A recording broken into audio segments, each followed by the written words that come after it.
Terima kasih, Om Oji, Kakak. Baik, Bismillahirrahmanirrahim. Assalamualaikum warahmatullahi wabarakatuh. Bapak Ibu yang saya hormati, saya sedikit saja, tapi juga saya sependapat dengan kawan-kawan, khususnya berbicara tentang LPDP, ya. Karena kalau bicara anggaran yang 32 triliun yang disampaikan Pak Heru itu, saya kadang-kadang ketawa, Pak, dalam hati. Bapak yang menentukan anggaran kan, maksudnya yang mengatur fiskal kan Anda-Anda juga gitu loh. Nah, harusnya ditambahkan menurut undang-undang gitu. Karena memang mekanismenya seperti itu.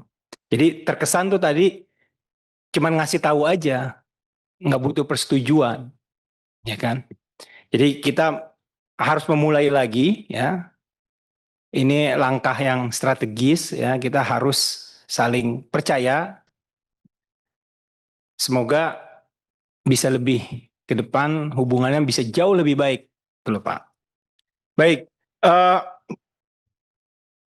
yang lainnya tentu saya tidak berbicara karena khusus saya memang lihat emang udah ngincer Pak Darto nih saya sebenarnya.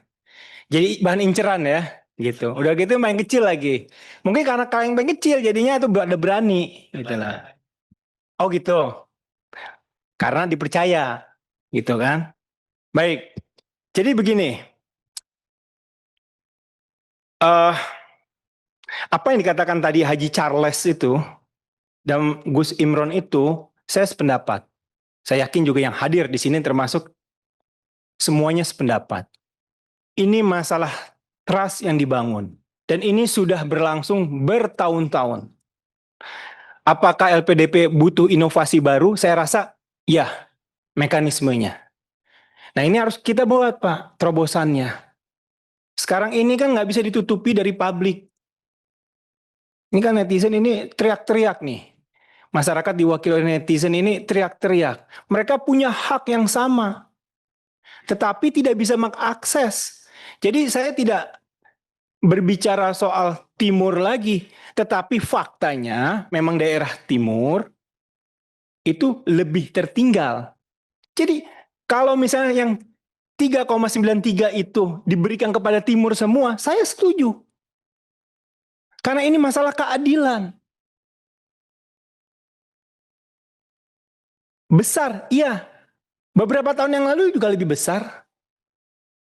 Kita pernah 4 lebih, kalau tidak salah Pak Heru ya, atau 6 kalau tidak salah, 2-3 tahun yang lalu, seperti itu.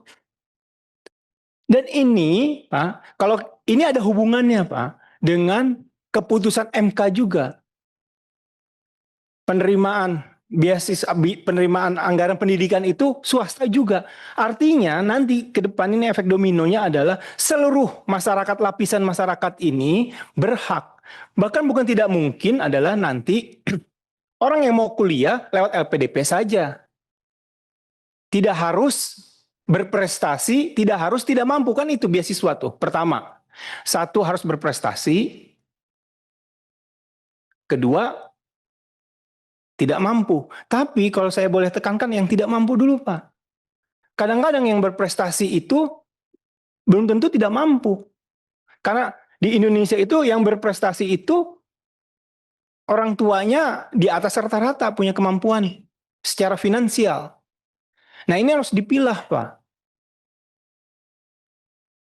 Nah, terus juga LPDP ini kurang transparan kalau menurut saya. Ini kan cuma yang dilaporkan kepada publik itu setiap tahunnya cuma agregat saja yang diterimanya saja. Tapinya kemana, dari mananya. Nah ini perlu ke depan Pak, dibuka. Orang ini bagaimana nih diterima. Terus juga persyaratannya tidak perlu diperberat Pak. Nanti akan terseleksi dengan sendirinya. Nah, banyak di antara mereka itu ya kawan-kawan yang memberikan masukan kepada saya karena pengen Pak. Ada contoh 2 tahun yang lalu saya sudah WA sama Pak Heru karena saya punya keponakan.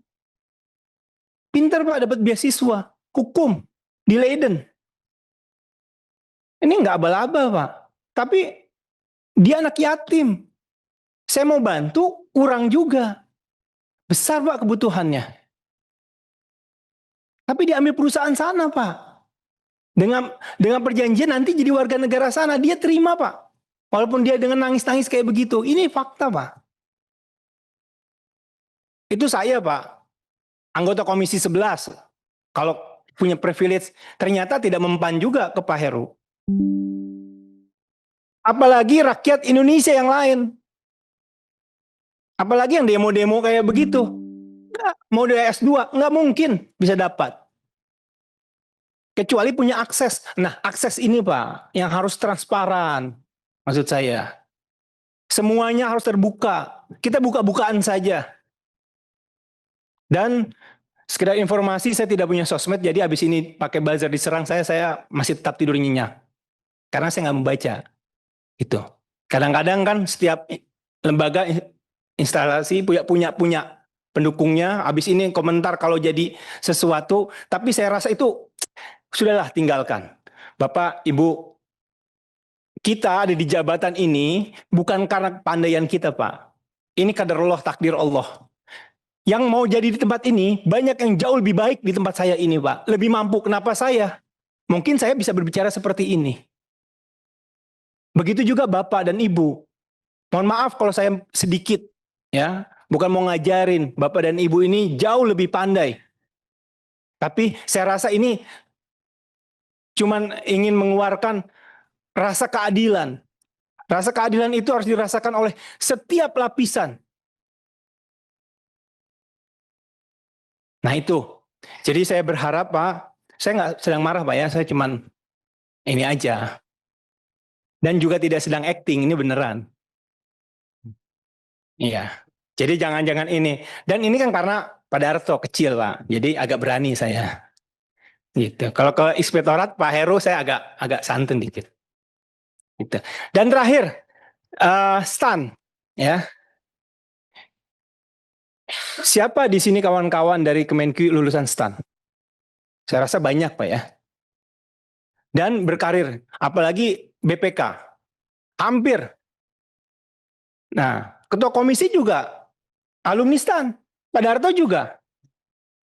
Apakah waktu itu tinggalnya di mana, Pak? Di PJMI kan, Pak? Ngekos. Kenapa saya ketawa? Itu fakta, ya. Iya, karena mereka mantan di sana. Saya tahu itu. Sekarang setelah COVID, ini aspirasi dari masyarakat sana.